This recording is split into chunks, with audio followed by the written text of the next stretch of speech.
Hi, Fire Signs, Aries, Leo, and Sagittarius. Welcome po sa ating channel. At ito ay yung Daily Gabay Tarot reading for April 12, 2024. Please be reminded that this is channel reading po, so maaari kayo magka-relate o hindi. Just take what resonates.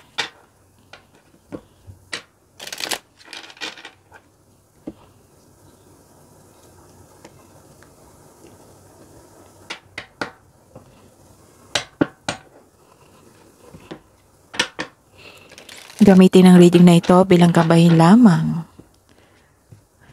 Balik po kayo dito bukas para sa ating Daily Gabay Tarot reading. Please like, subscribe. Please like, subscribe, and click bell button for notification para updated po kayo sa Daily Tarot reading natin. Para po sa gustong magpa-reading, maaari nyo po makuha ang link. Nasa description box po ito. Message lang po ako sa Messenger. Maraming salamat po.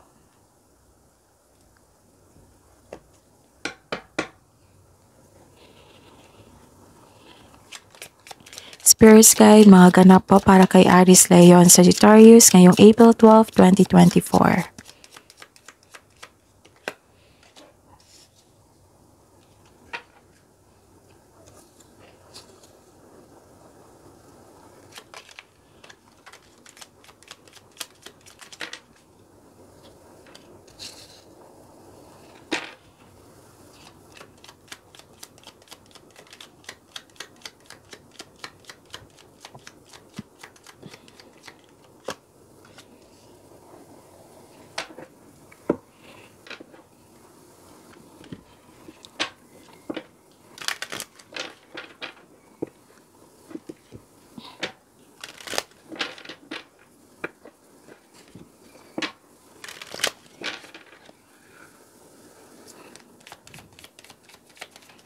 Spirit Guide, mga mensahe po para kay Aries, Leo, and Sagittarius ngayong April 12, 2024.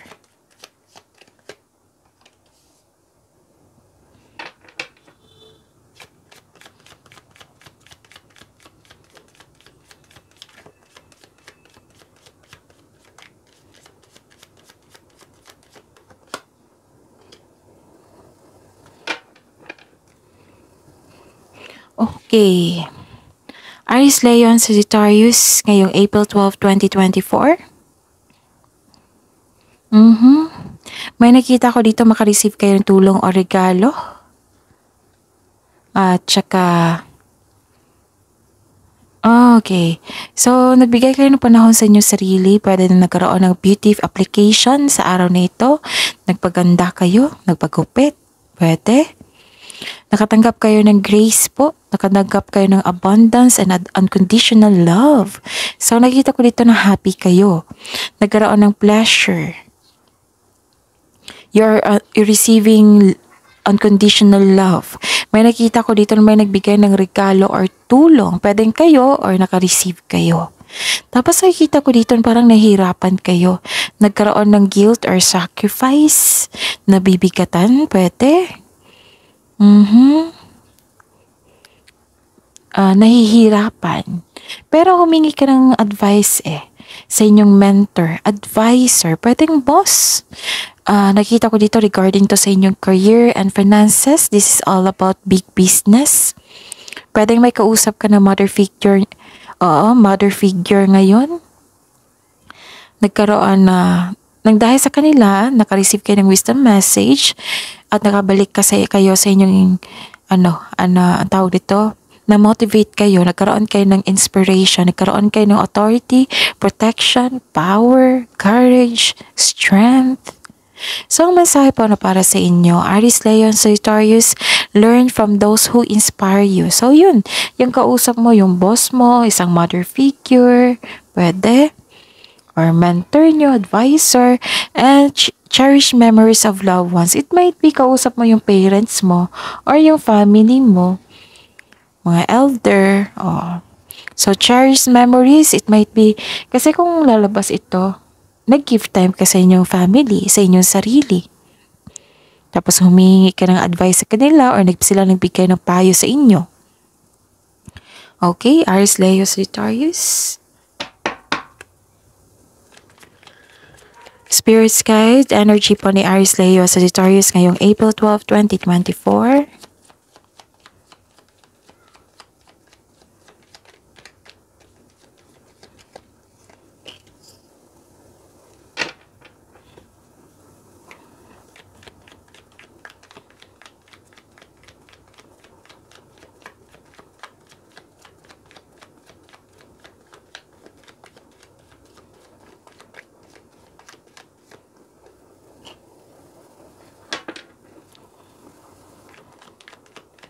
Spirits Guide, career and money po ni Aries Leo Sagittarius ngayong April 12, 2024.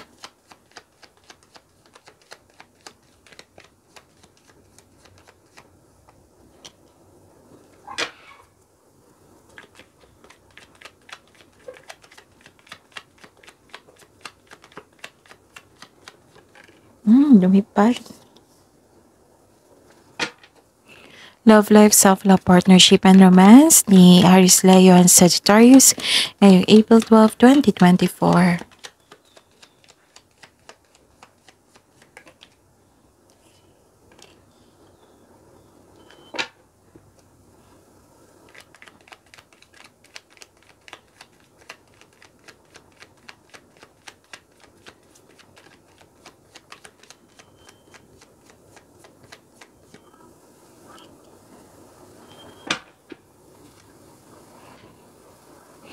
Okay, by the way, Aries, Leo, and Sagittarius, please check our channel. Scroll down nyo lang po. Doon po yung video nyo.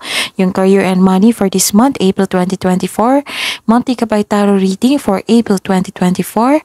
April 1 to 15, 2024. First half of the month of April. So, check nyo po kasi marami pa doon. Nakaseparate po yung video po ni Aries, Leo, and Sagittarius. And may makukuha kayong karagdagang mensahe doon na magsilbing gabay po sa inyo. At may schedule na po tayo for booking para po sa gusto magpa-personal reading.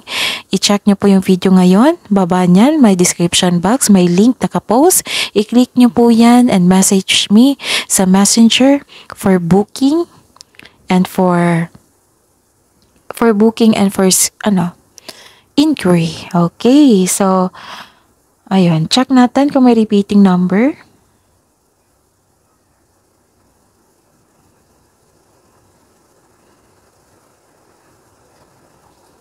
So far, wala. So baka bukas, check natin. Okay. Aries, Leo, and Sagittarius ngayong April 12, 2024.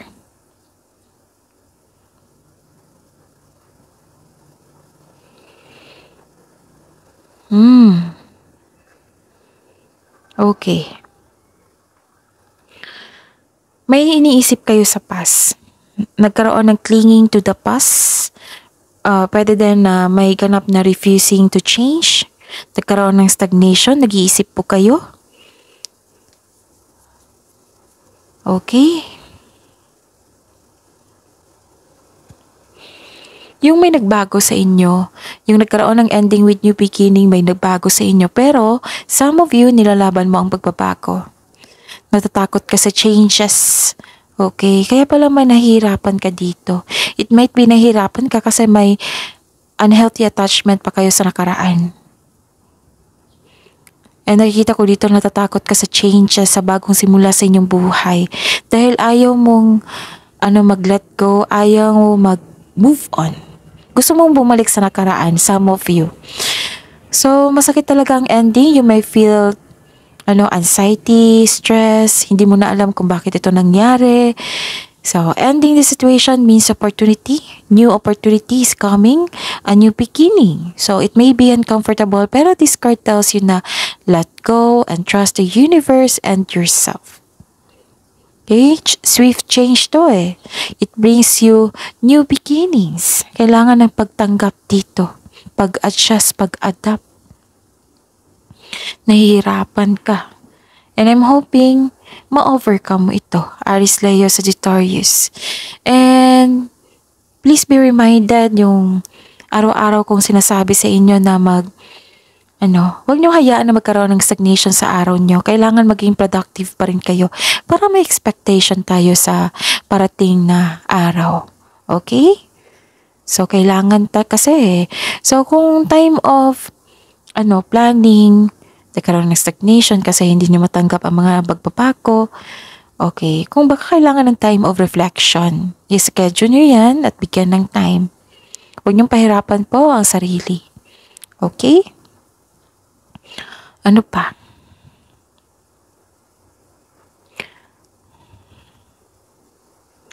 Oh.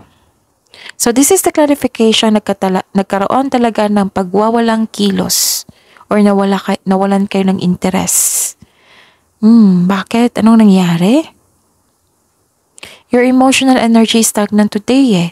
Pagod ka at nagmuni-muni. It might be nagkaroon ng overthinking or overanalyzing. Malalim talagang iniisip mo. At may nakita ko dito na nire-restrict mo yung sarili mo at nagkaroon ka ng apathy o kawalang interes. Pwede rin na may alok sa iyo na kailangan mong pag-isipan or kailangan may piliin. Ang iba sa inyo kasi guarded kasi may na-experience kayo before and you are decide na ayaw niyong masaktan kaya naging wise kayo. Nag-iisip ka kung paano maiwasan yung trauma na hindi mangyari ulit. Yon. It might be kung sa career and money to bored kayo ngayon sa trabaho, dismayado kayo sa current position nyo. This card tells you na kailangan labanan mo ang nararamdaman mo ngayon. Alalahanin mo yung inspiration mo sa buhay para ma-motivate po kayo. Kailangan po na maging willing ka mag-move on from the past para bumukas yung new doors, pagkakataon, opportunity for you. Okay? So, ayun. Ano pa?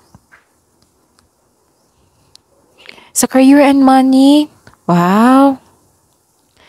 This is all about wealth. This is all about generosity. And this is also your energy, fire sign. Kaya nakikita ko dito yung galing nyo, maasahan, mahusay sa buhay,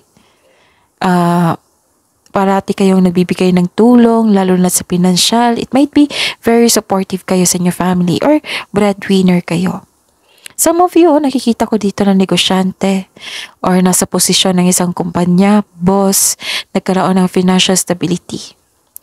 So this card tells you to take leadership role or make financial decision on behalf of others or take action towards your goal. Ang pagtaas ng tagumpay sa pananalapi at katatagan ng yung pananalapi about your money and courage, yung katatagan mo, nasa yung kamay na po. Nakikita ko dito. Marami kang experience eh. May parating na kasosyo din o may mumuhunan. Diba sabi ko sa inyo na may magbigay ng tulong? Nakikita ko dito, may makipag-collab yata to or mamuhunan po, magbigay ng pera upang tulungan ka sa pagkamit ng iyong layunin. Diba? So this is a clarification of your card here na may matanggap kayong tulong. Para may sa katuparan mo yung plano nyo sa buhay. Pwede din ito collaboration. Kasi palagay ka na dito eh. Palagay kasi yung sitwasyon nyo sa kaperahan, sa trabaho. Parang may delay dito sa biyahe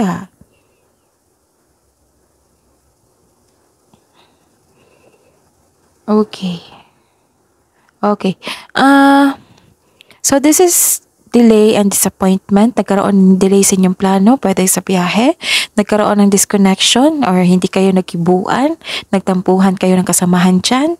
So, siguro it may be frustrating or disappointing pero kailangan mo itong pagdaanan kasi part ito ng iyong learning journey.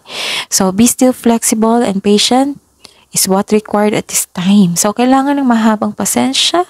Exercise your patience. Be flexible. Kailangan ng pag-intindi, exercise your patience kasi nagkaroon ng delay. Yun. Baka nagkaroon ng delay sa...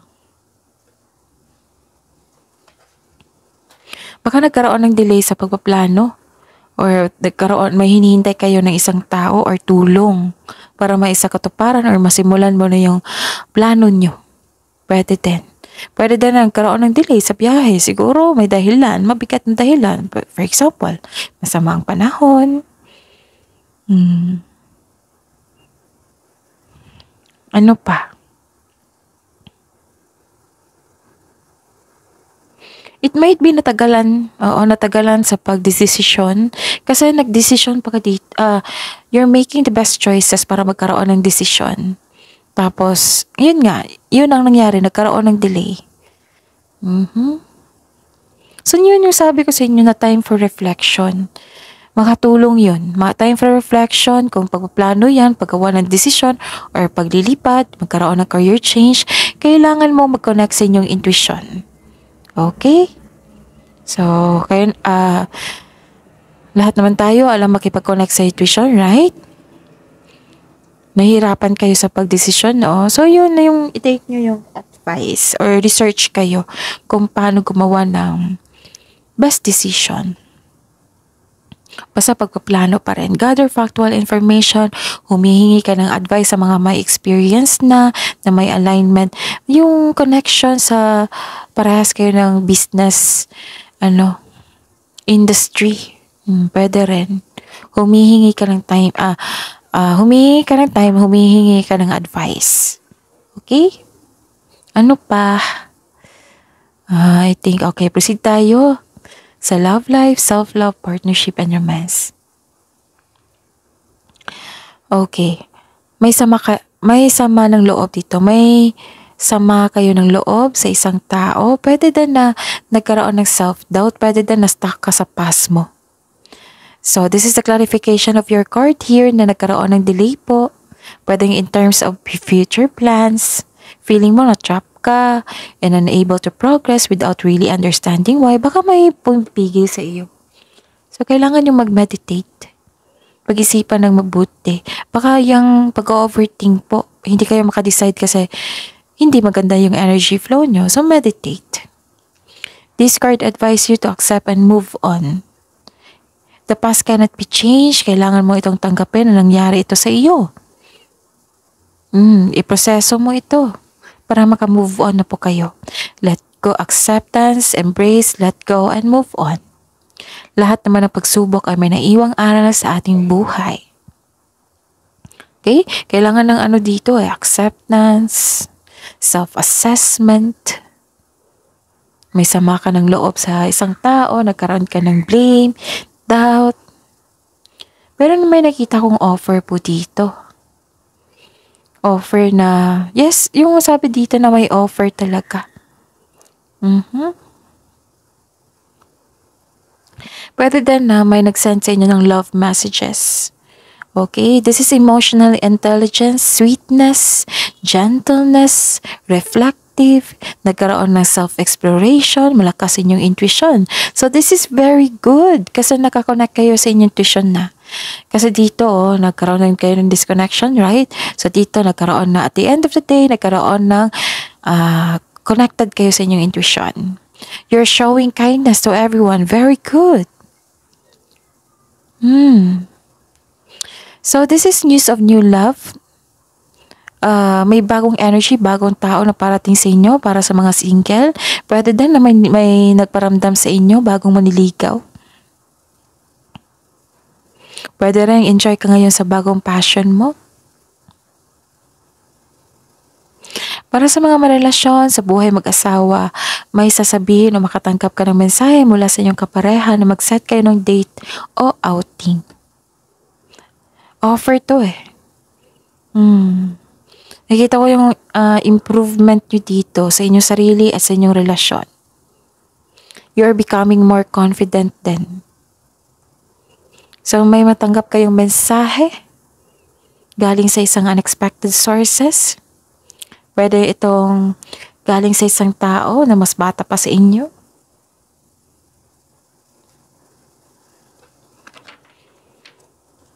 May gustong humingi na sorry sa inyo. May gustong humingi ng sorry. May gustong mag-reach out sa iyo. So, this is an unexpected message, good news na darating. Binigay sa inyo. So, don't let your emotions get in the way po. Pwede yung offer to or opportunity, invitation, yan.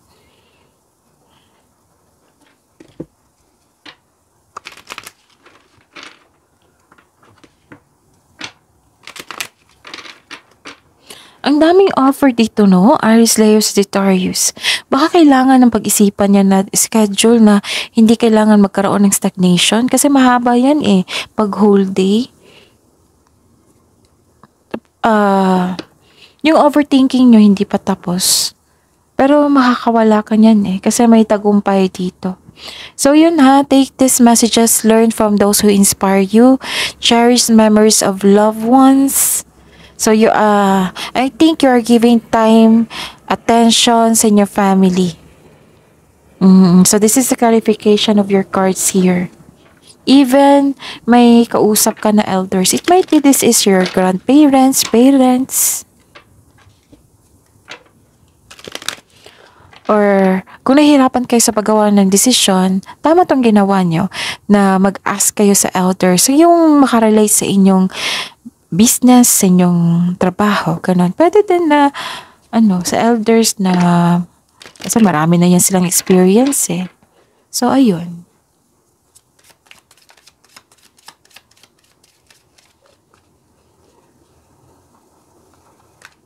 Nagkaroon lang ng delay. It might be hindi kayo makadecide. It might be delay talaga. Literal na delay. Pero kita ko naman dito na stable na kayo.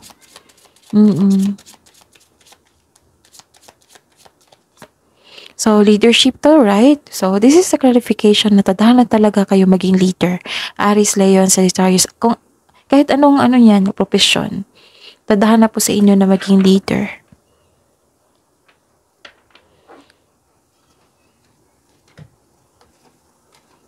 Expectations, don't seek anyone's approval. So, sabi po dito na makinig sa inyong sarili. Makinig sa inyong sarili, sa inyong boses, sa inyong sarili. Yung wag nyong hintayin na ayusin kayo ng isang tao, ayusin niyo po yung sarili niyo. Fix yourself.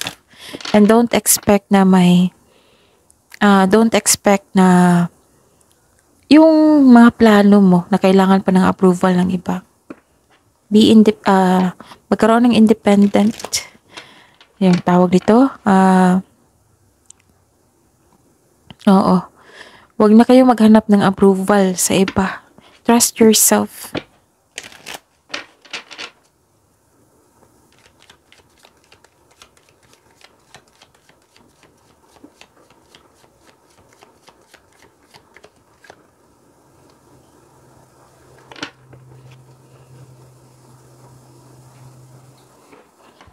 Sa buhay mag-asawa sa mga may relasyon, admire. It's time to think of everything that you admire in your partner.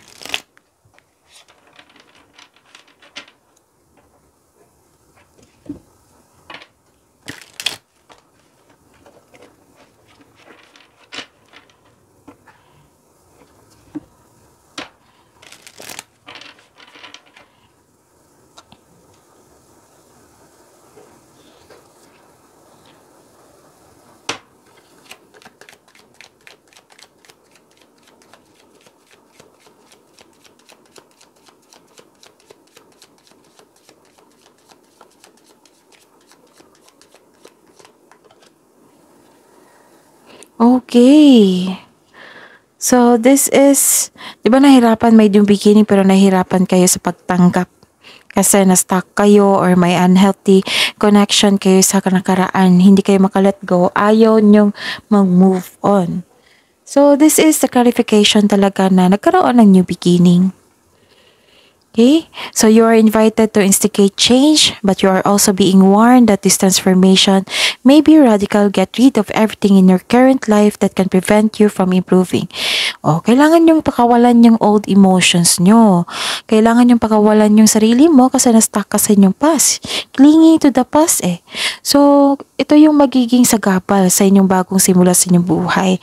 Kailangan ng healing dito. Kailangan yung maka-move out dyan. Makawala. Okay? Get rid of everything in your current life that can prevent you from improving. Kasi itong yung beginning is improving for development sa inyong sarili, sa inyong buhay. Based on this principle, destroy before rebuilding. Yes, tama nga naman. You are promised a beneficial rebirth.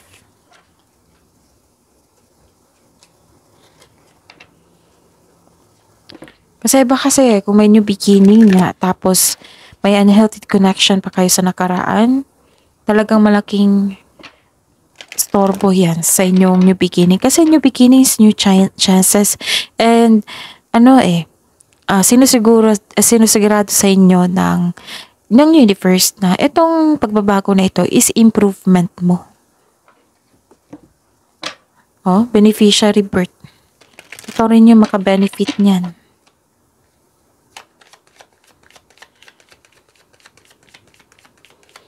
At least na alaman nyo yung itong pagbabago na ito ay may improvement sa inyo. So, time to give rather than take. So, okay. Naka-receive kayo ng blessings. Okay. Diba sabi dito, naka-receive kayo ng grace, abundance, unconditional love, tulong, gift, or it might be kayo po ang nagbigay. So, sabi dito, a time to give rather than take.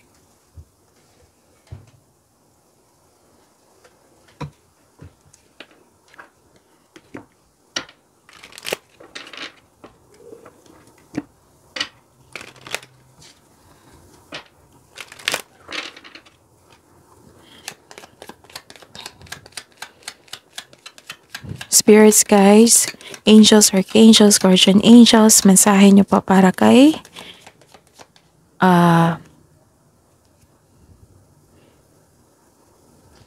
Aries, Leo, Sagittarius ngayong April 12, 2024. Wow! Seraphim, Seraphina, be an ambassador for Earth. So this is a connection of your card here, a time to give rather than take. Be kind to everyone. Show your kindness to everyone kasi offer to eh. You're showing love, you're giving love to everyone. Nagbigay ka rin ng tulong, nagkaroon ng gratitude or nagkaroon ng generosity. So, Seraphim, Seraphina, sabi po ni Seraphim, Seraphina, be an ambassador for Earth.